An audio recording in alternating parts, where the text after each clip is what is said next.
Alright, what's up guys? Long story short, I had my mic off for about 15 minutes, so I just restarted the video. I really haven't made that much progress. All I've really done is tried my Monza set, found out it just didn't have a good balance for this track, needed more wings, so now I'm driving my Phillip Island set. It feels better than my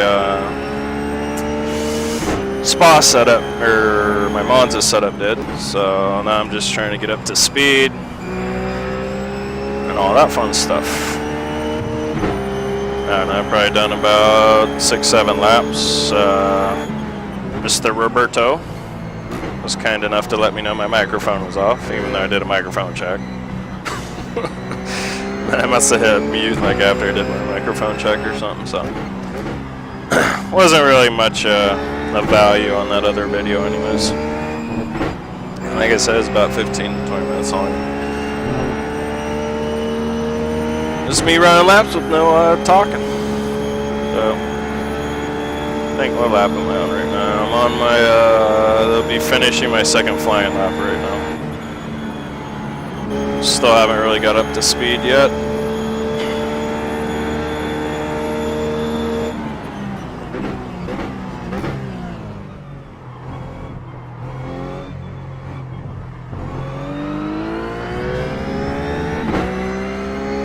You back, Roberto?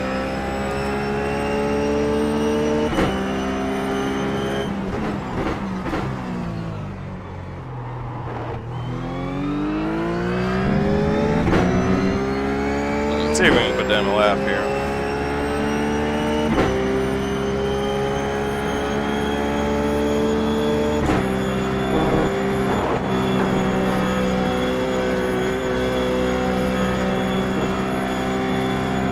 Cool. Yeah, no, because I was asking you why you like that Gurney flap so much. Because I ended up, for my last setup on Phillip Island, I ended up getting rid of it. I don't know, just the car just had too much understeer for me with it going through that last corner at Phillip Island. So I was wondering why you like it so much. Because that helped me understand it a little bit more.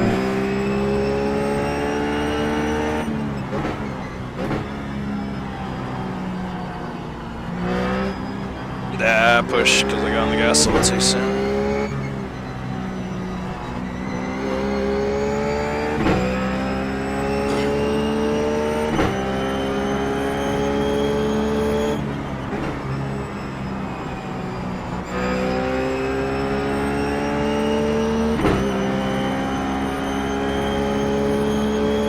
Yeah, I can understeer, yeah.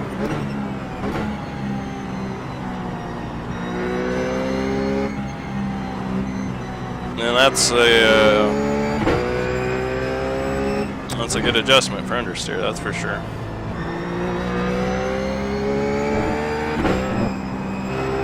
I wouldn't say I'm really biased to understeer. I just like the car to, I guess I'm neutral, but I just want it to have good grip and be neutral. Definitely, if I'm going to have it one way or the other, it's going to be towards understeer side, because it's just too hard to drive a car for long periods of time with oversteer. Eventually it's going to bite you, where a car that understeers a little bit more has a tendency to save you more than trying to throw you under the bus.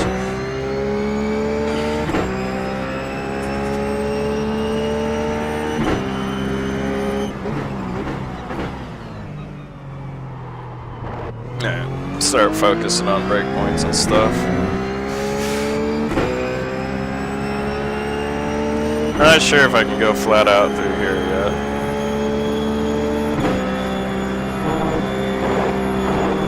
Oh yeah, there we go, flat out. Took it like a champ.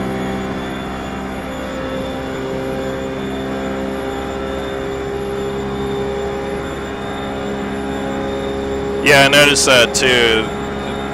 You can get away without, running your same setup without the Gurney flap for qualifying, but like, yeah, around, 5 laps in, rear tires start to give up their grip, and that's when you need that Gurney flap.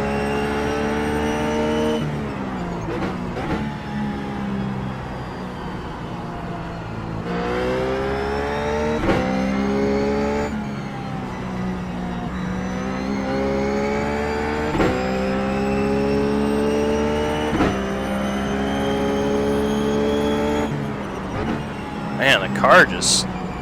I've never had a car, when I get on that curb just before entry there, the car kind of just starts to be steered by that curb. I've never had a car do that to me going into that corner, so... same thing was actually happening on turn 1 for Phillip Island last week. If I went too far to the left, just getting a nice wide entry, you get on that curb, it starts steering the Porsche, so maybe that's just a car specific thing.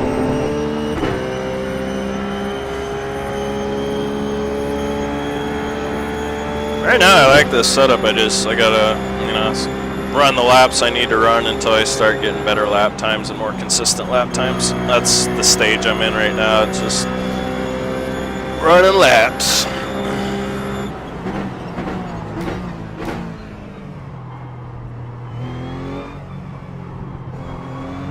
So yeah, you'll see a little brown dirt patch over here on the left, and basically when I get to the end of it, it starts now and it ends there. That's kind of my main reference for braking there. It may be, you know, a couple feet after that dirt patch ends, but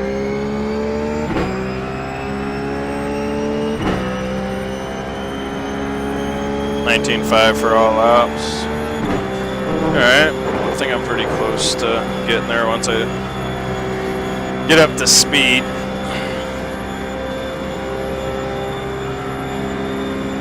Hopefully I have enough time to mess around with the Gurney flap and all that stuff this week. But the most important thing to me is not rushing into tuning a setup, you know, just take your time with it. It should be more of a, for me it needs to be more of a natural process where you just get up to speed, start plateauing, then you start noticing things that are the car's doing that you think you can work on. You slowly adjust like one thing per corner, and eventually you really get up to speed. That's what always seems to work best for me. 4th gear, starting to get the entry speed figured out there. It's gonna take a while though. It's one of those corners where it's just all about feel and practice.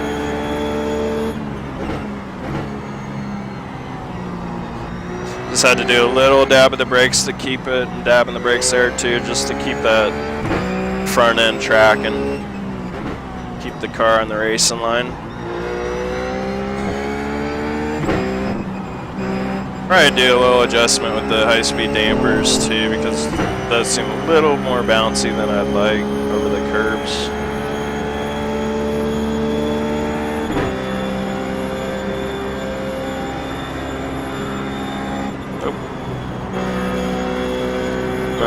Last 2-3 laps, go high. Alright, well, that's good info. Thanks for that info. Just use that as a barometer.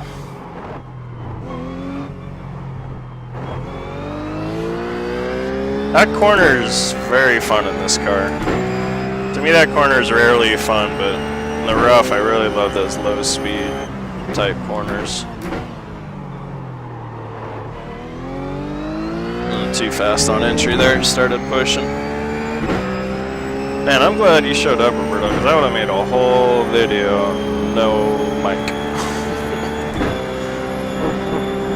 That would have frustrated me. Yep, go through there flat out, no problem.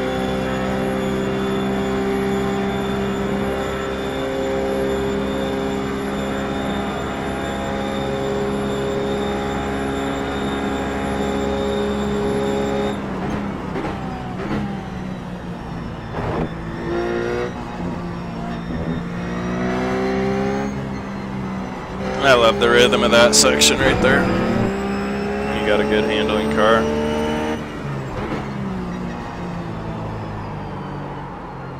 But wrong gear. Never went to second. That's why I was pushing.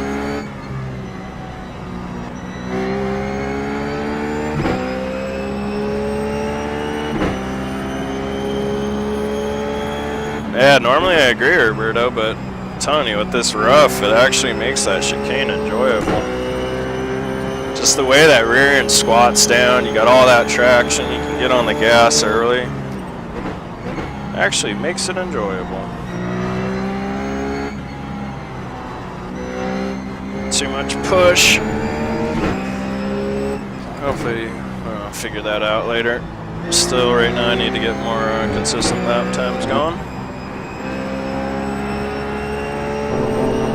In my opinion, once you start getting more consistent lap times, that's when it shows you're starting to plateau, and you can start looking for more speed by making the car handle better through corners or making it handle more like you want through corners.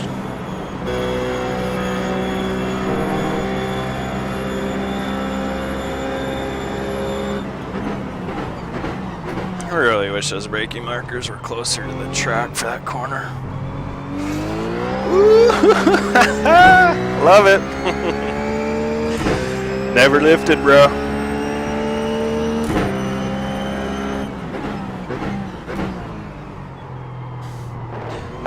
So you've tried it with no gurney flap? It's too sketchy for you at the end there.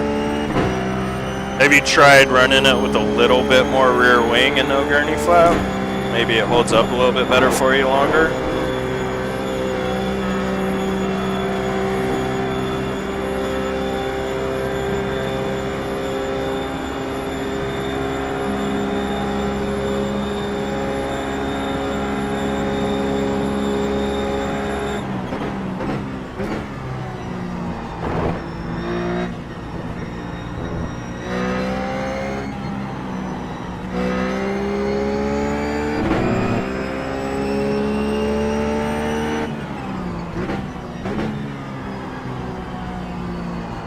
See, I'm just letting that coast all the way down that curve, so once you find that right speed, it's like set it and forget it.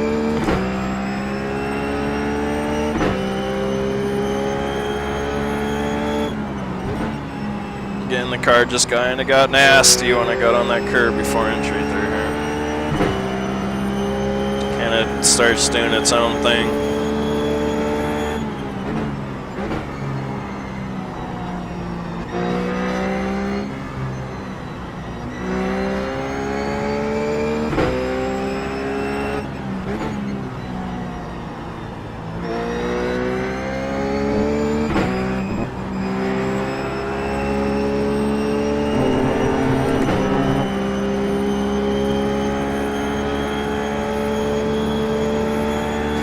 Yeah, no, that's the thing about that last chicane is you have a great run going and then it just starts getting into your head. You know you have to hit it just perfect or you could lose time there.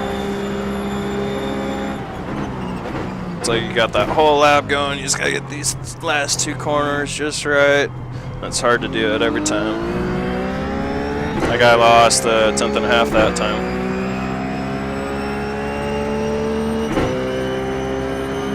Were you when you tried that no gurney with what is it, with 14? Were you faster, a little bit faster in the beginning, and then just got too loose for you, or were you in the same speed and then it got too loose for you?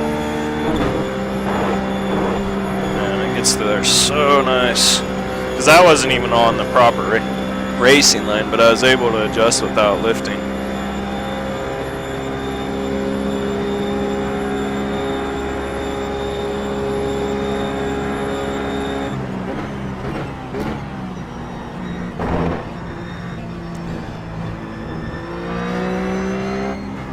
Might want to raise the car a little bit because that front splitter is bottoming out a couple places.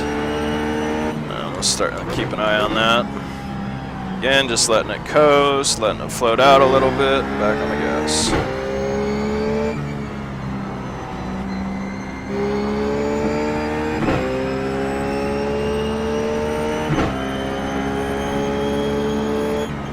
Not going to touch the curb on the right there because it just unsettles the car way too much.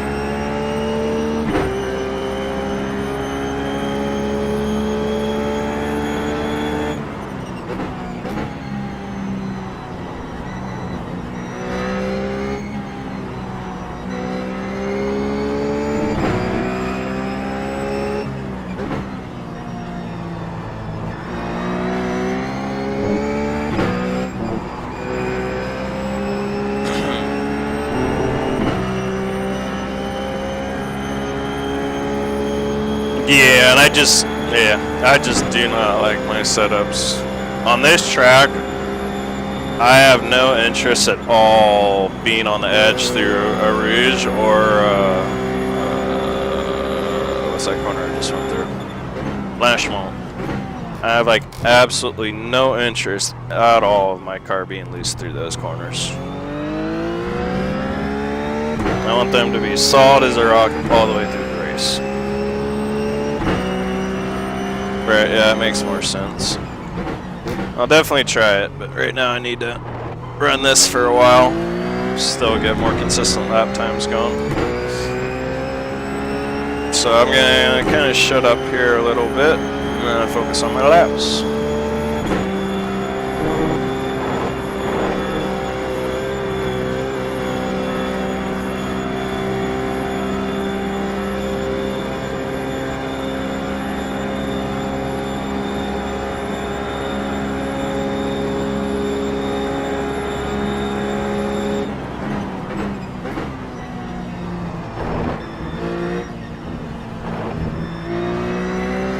See, just the way it bottoms out over those curves kind of throws me offline, so it might be something to raise the ride height just a little bit.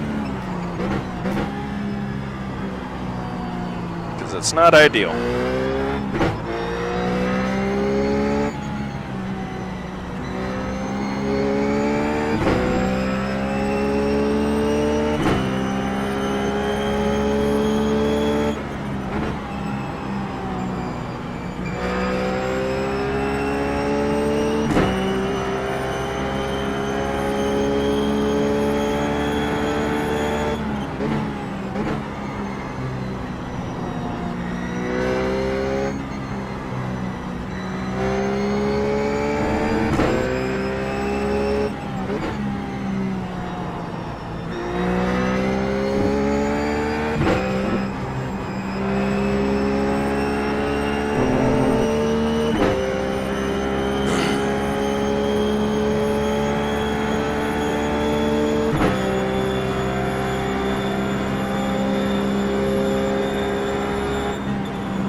There's a lot of time to be gained in that last sector.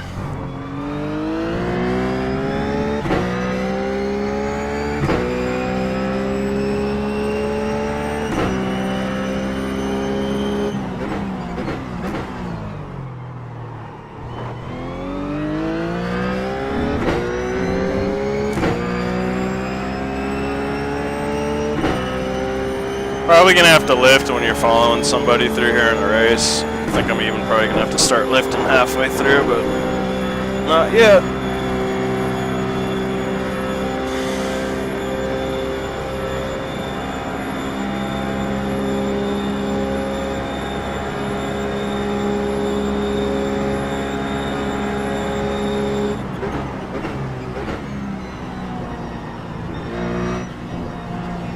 Didn't bottom out that time going over the curbs. Interesting.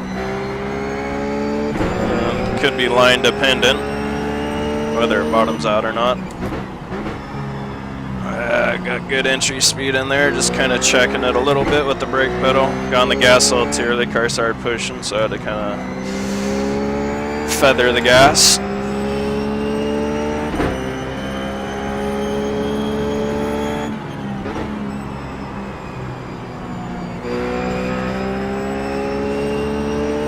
So I'll need some work going through there. Don't really have the entry speed down yet.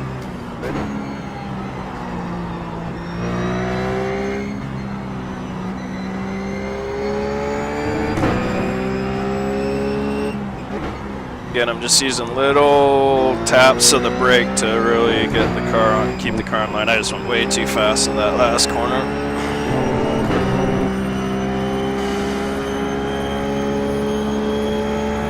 What lap we're on? We're on our 10th fine lap right now. Really like this setup here. It's kind of, I'm in that situation where I'm kind of struggling of thinking of things to do with it right now. Which just means I need to run more laps.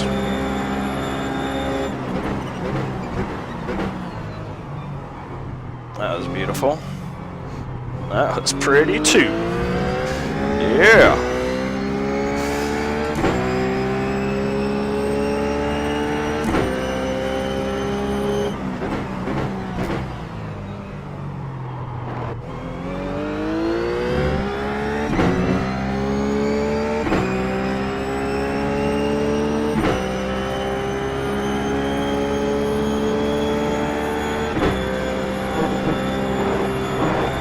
That was just bad line. They say you cut the cord. You'll have to Alright, so in theory, watch my relative screen. I think when it gets to 1.5 is when you can get back on the gas. So let's see here, we're getting to 1, 1.3, 4, 5, go away. No?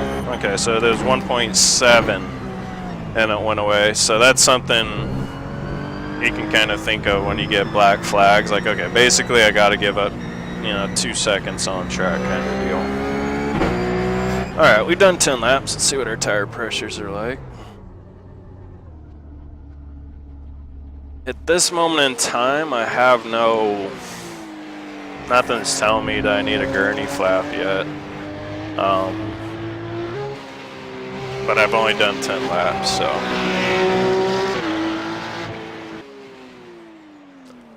Okay. Let's see here, what am I looking for? Tire pressures all over the place. What do I want to do? Man, they're all over the place.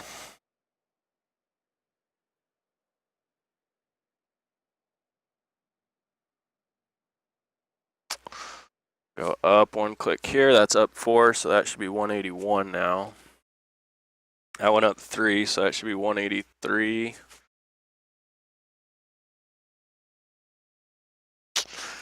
Let's do that. Just because it might change the dynamics now. So these, it might not be the same ratio of 184 to 182 now that we change these pressures. You know, these, who knows, these could go up in pressure and they could be more equal. So I'll just see if that plays out. Okay, I want to do this run. And then after this run, Roberto, what do you think is a Gurney flap is worth as far as wing settings? Like, do you think it's worth 5 clicks? Like, if I was to put the Gurney flap on here and take it down to 10, let me know what you think the Gurney flap's worth as far as clicks are. Right now, I'm just going to run again with the adjusted tire pressures to see how the car does.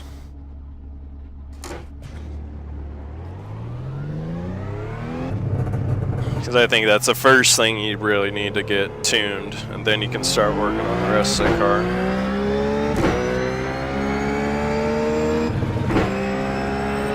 Five, 6, thank you. That's kind of what I was thinking.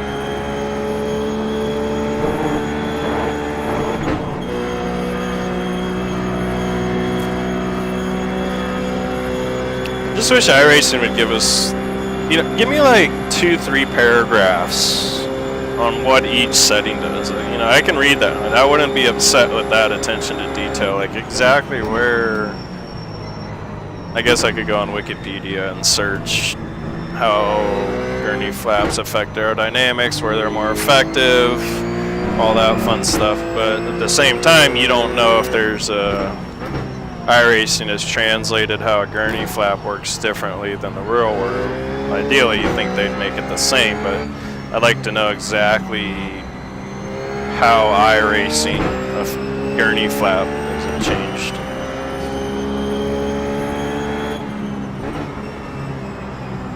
Because there could be room for interpretation there.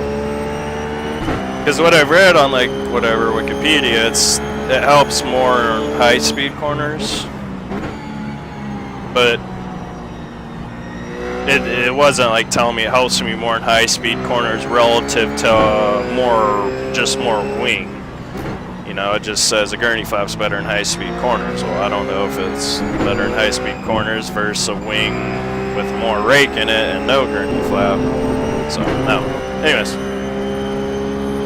Better temperature precision.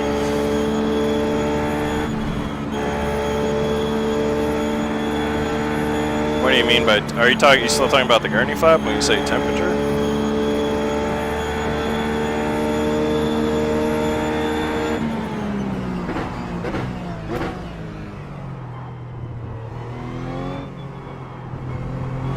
Alright, let's run some laps.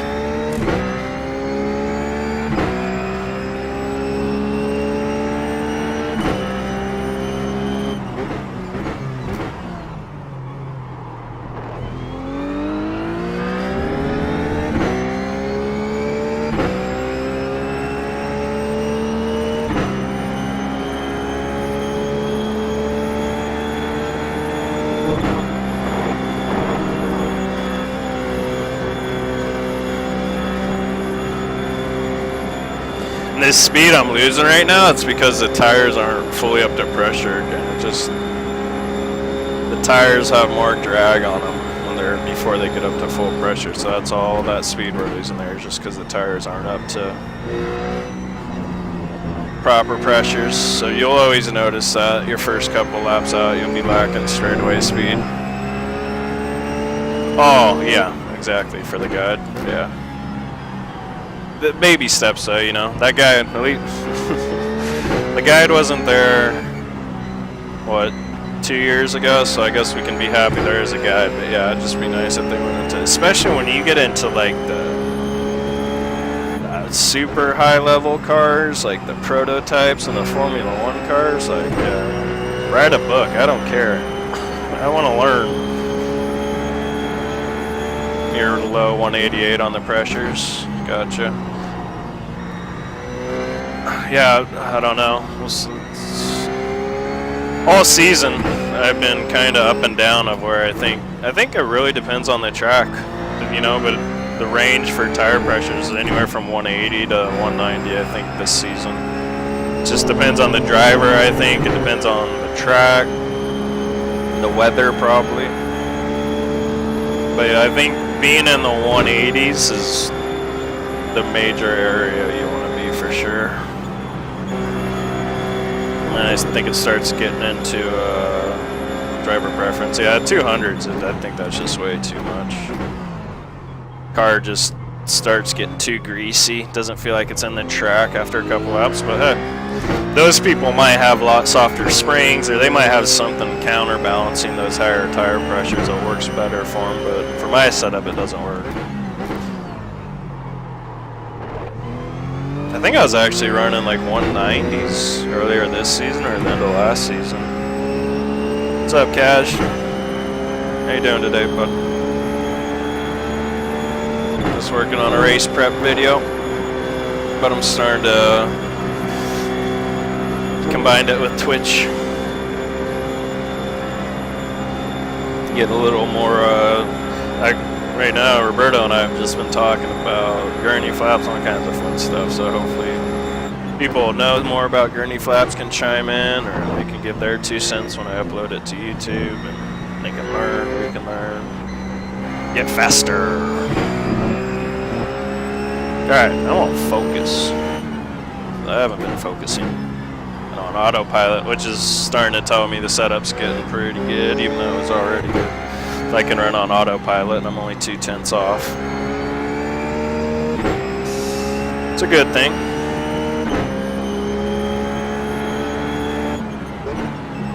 Roberto, you guys going for the pro division? I think if you get a team together, or you guys do it, you should be able to make it.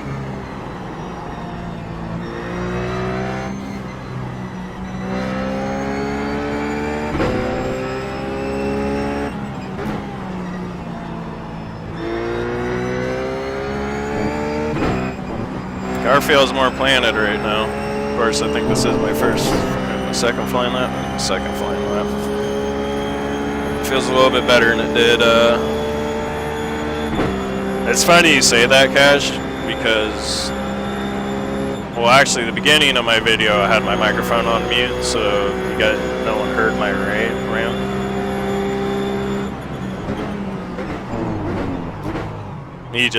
Can you not commit to the times, Roberto? But it's funny you say that, Cash, because I kind of went on a little mini rant. How I've just Spa's kind of played out for me here, because I've just every endurance series I run Spa, because it's a world-class track. It's a great track, but to me it's played out because it just seems like every time I turn around, I'm back at Spa. But I do love the track. It just I could use a longer break from it.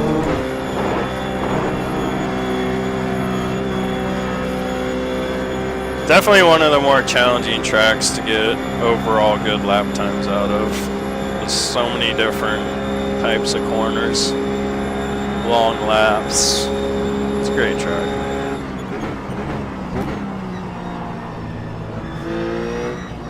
But yeah, I think I've done more laps here than I have anywhere else in the service.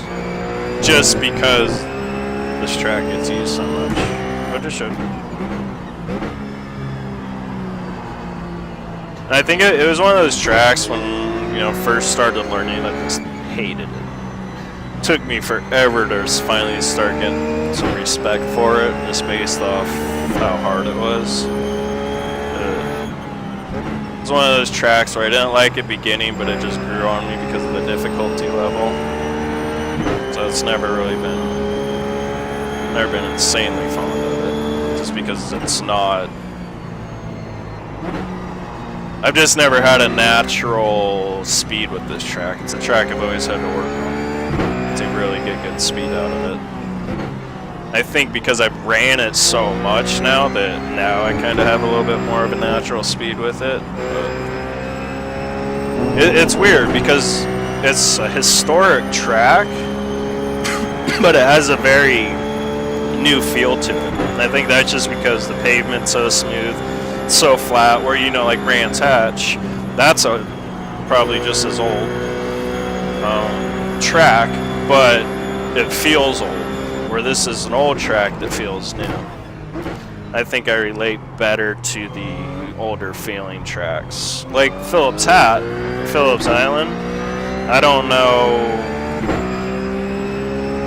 how old that track is, but it kind of feels like a new track with an old soul. Like the track's really smooth, but it's got that narrow track, windy elevation Brands Hatch feel to it.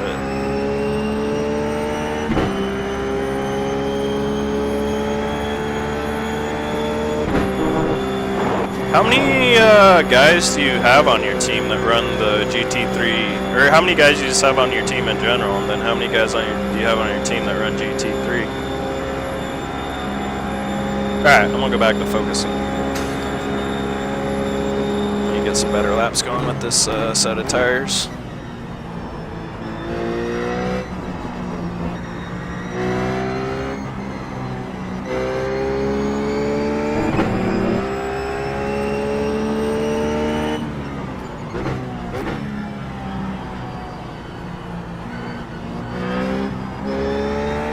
Be a little bit more patient through there before I get on the gas. And again, I want to work on my high-speed dampers, just the way it was bouncing coming off that curb there. If it can't do a little bit way too fast. But that was nice. Went in there way too fast, and the rear end started to step out, and then it just started doing a four-wheel slide. So it's kind of, you go in there a little too fast, the car does have a little. So you did it again there. Rear end stepped out and started doing a four-wheel slide, so there's a little safety net in the car.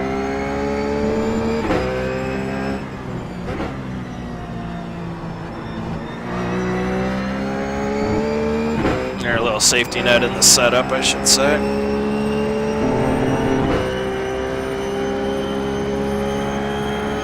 So how old is Phillip Island?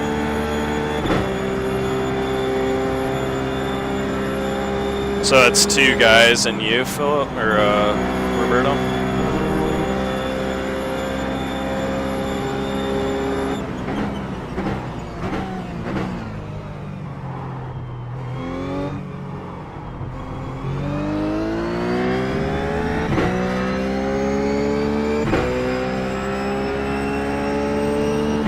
Was it like a documentary on YouTube? 'Cause I'm all about watching that. Send the link if you can to that YouTube video. That'd be cool. Alright, seriously this though? I'm gonna try and focus.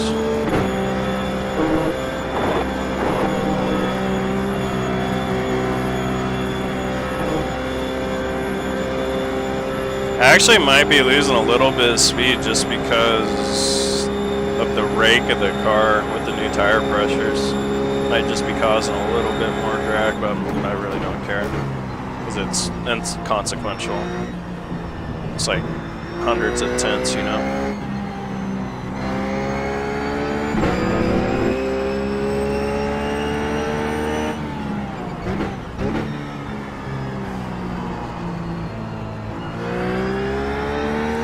And I think you got plenty of speed for the series, Roberto, because it's not about being the fastest all the time. It's about being fast and being smart. I mean, we weren't the fastest team, but we won the Neo Championship. Just because I think we did the best job of being consistent throughout the season.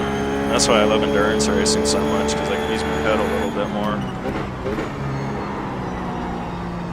Because I have come to the realization I am not the fastest sim driver.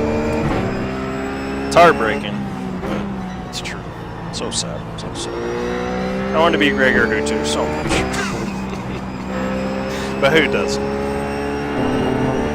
He doesn't want to kick everybody's ass all the time.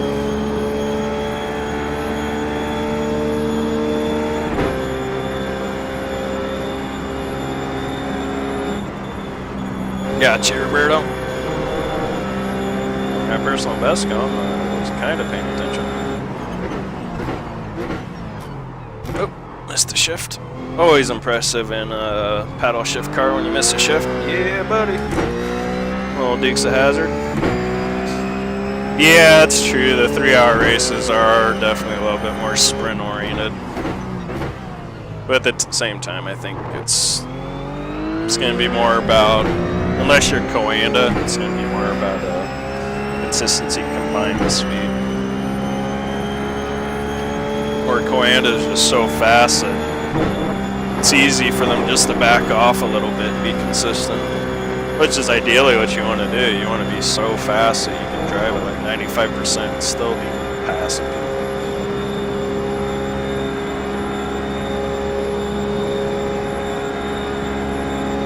Oh, that's cool. So it's kind of like a, Phillip Island's kind of like a BIR, brought it back from the dead kind of deal. Gotta love that. Especially when there's such great tracks like BIR and Phillip Island. Like, that'd just be a shame to lose Phillip Island. But then it makes you wonder, like, all the good tracks that are gone. They used to be.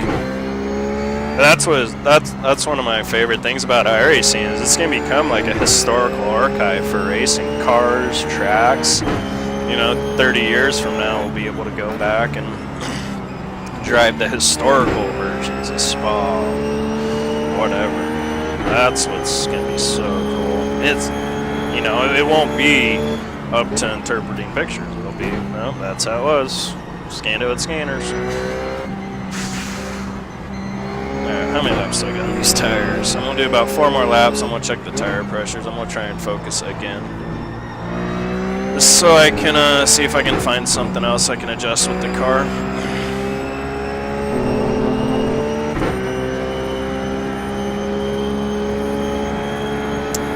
It's true, but I mean, there's only so many top echelon teams, you know? And then it gets more into the, that's, I mean, with like 40 teams, in my opinion, only about 15 of them are probably going to be super duper fast, and I think the other 25 spots are going to be open for, you know, people like you to grab.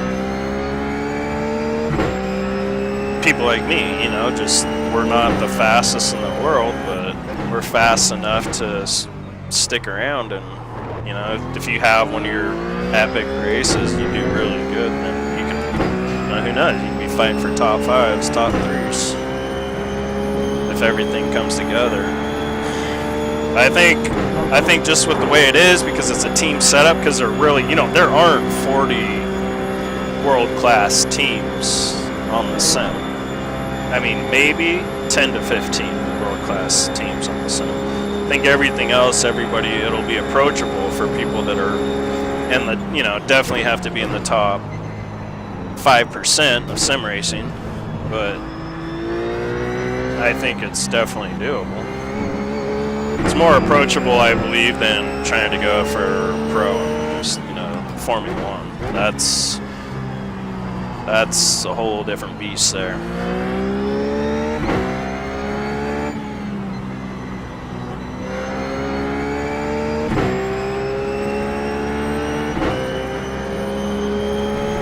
Oh, alright. He's reading the chat box and almost went off track, so again, I'm gonna go stealth mode here, run some laps, and I mean it this time.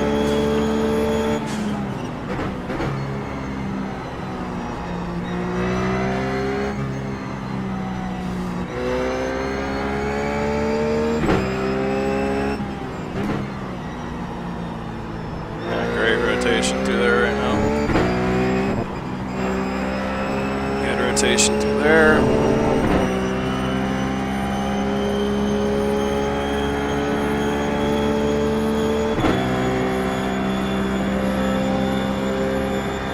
By the way, what's up, Riser?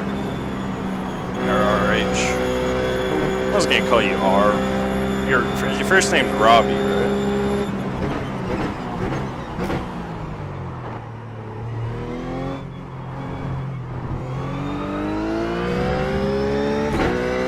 Alright, true story. Focus.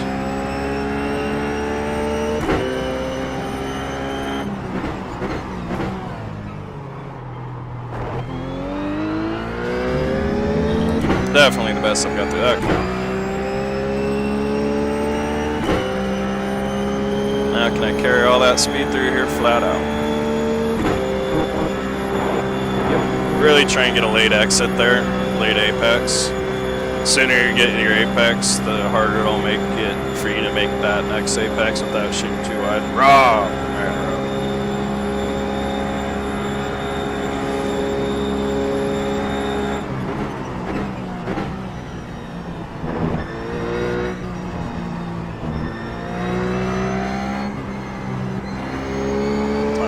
It's got such a beautiful balance through there right now.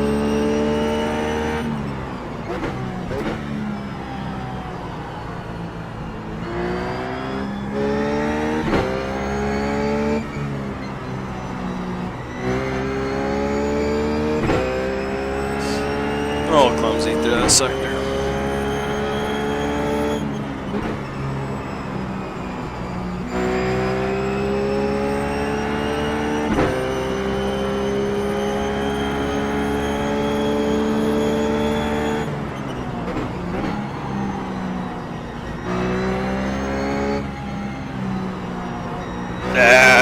Driving like a Muppet.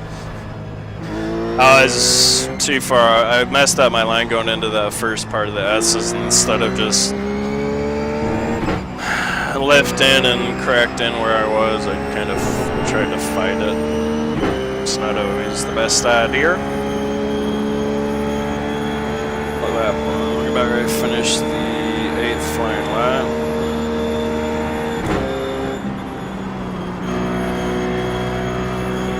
I still need to work on my muscle memory, that's for sure.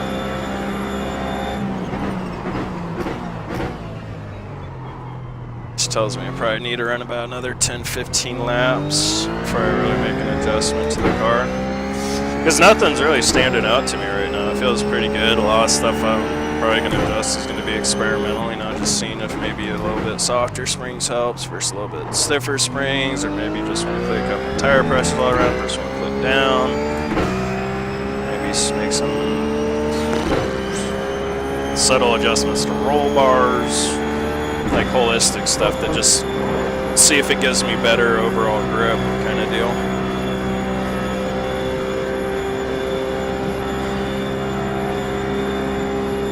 Because nothing's really standing out like, oh, it's super loose on the exit through there, so we got to put some more rebound, nothing like that. Which is kind of normal once you get this far into the season and you have a bigger database of setups to choose from. It's easier to find stuff that works without having to reinvent the wheel.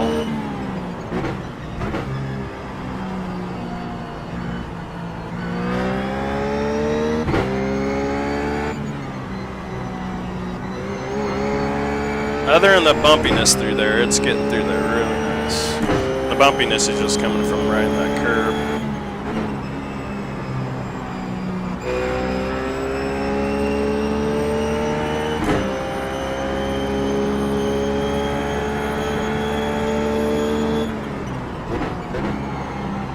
Too fast on entry. Car recovers well though. It's got some grace in it. Forgiveness.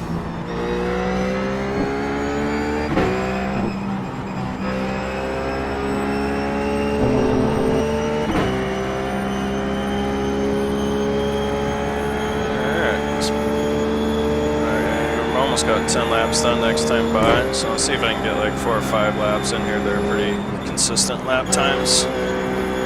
Don't need to tap the brakes through there, I need to remember that. Oh, too aggressive on braking. I know I could gain some time there, so I was trying to be more aggressive, but that's too aggressive.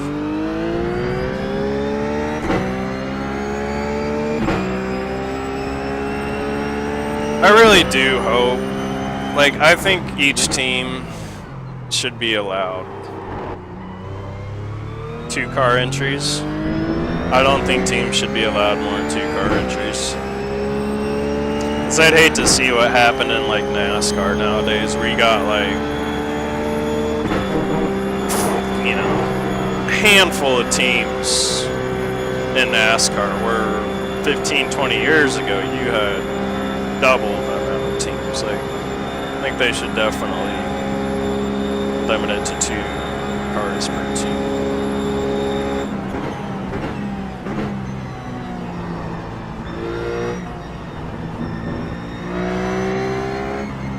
I mean, how stupid would that be to see like 6 cars for each team?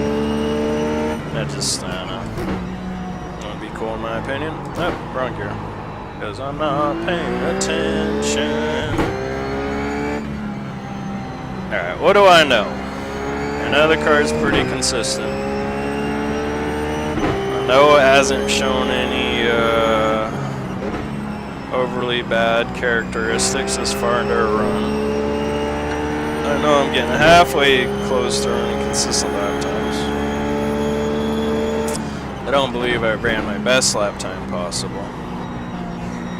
So I need to run a couple more laps till I get a little bit better lap time. I feel more comfortable if that's my plateau time. Or at least get a better sense of where my plateau time is, because I'm kind of disconnected right now from that.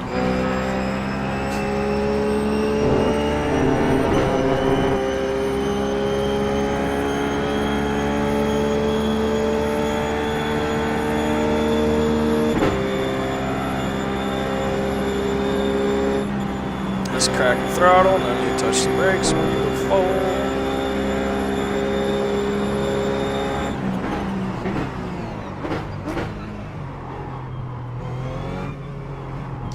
So what I'll probably do next session, because I'm trying to keep this video to 60 minutes, I'll just do some more experimenting with that Gurney flap, just see if I can wrap my head around it a little bit more.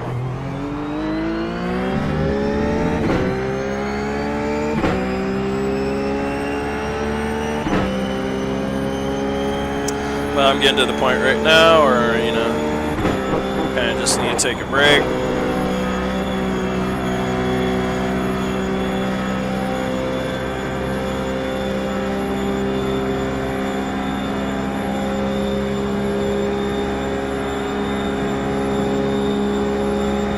I'm actually going to put a post on that championship thread after this, asking if people think there should be a limit to the number of teams in the series. Maybe start a little poll. Because I'll start my own little poll. I'm just kind of curious what the masses think is fair.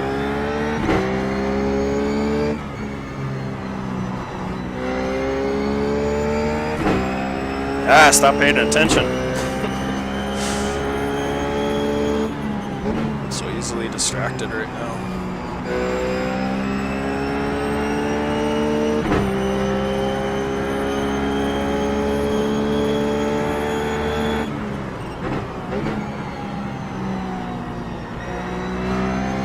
No endurance race this week. That just makes me sad.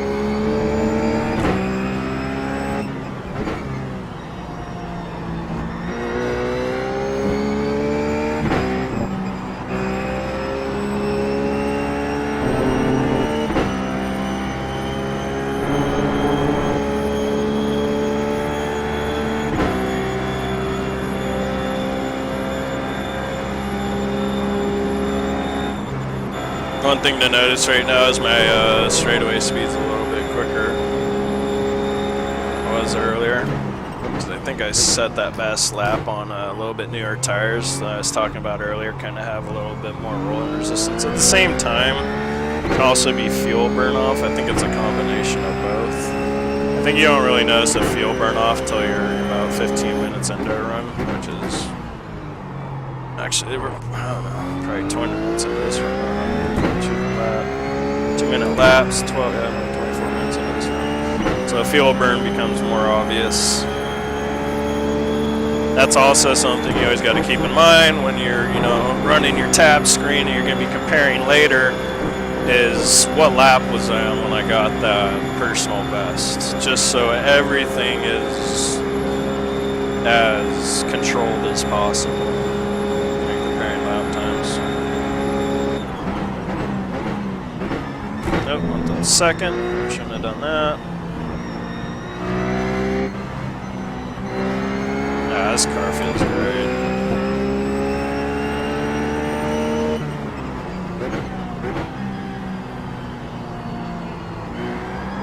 I'm driving like a Muppet!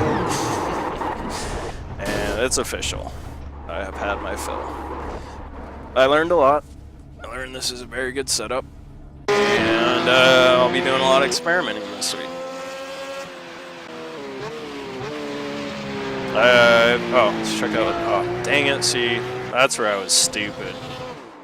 Is by flooring it there at the end, it kind of changes what these temps are and what these pressures. It doesn't change the pressures probably so much, but it does change what the temperatures should have been. Like these temperatures were probably 2 to 3 degrees cooler. So looks like we still kind of got a little imbalance going here.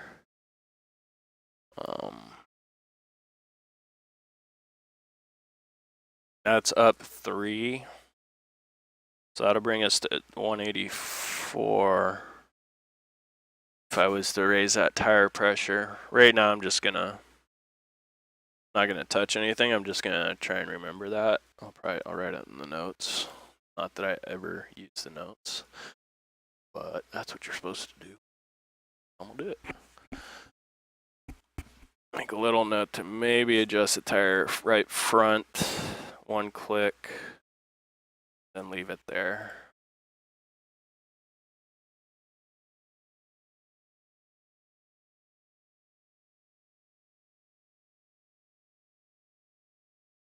Right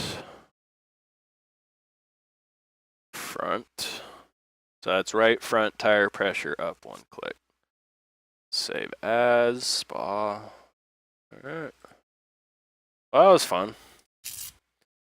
And yeah, next video I'll probably be on track with other cars because I'm thinking my pretty close to what my race pace is, Maybe like if I'm really firing on all cylinders, like 18.5s to 18.3s.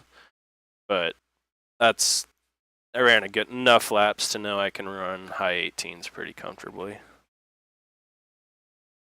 Even though it really doesn't show up on the lap chart, it's just because there wasn't a lot of focus going on, but I know the car, I know I have this speed.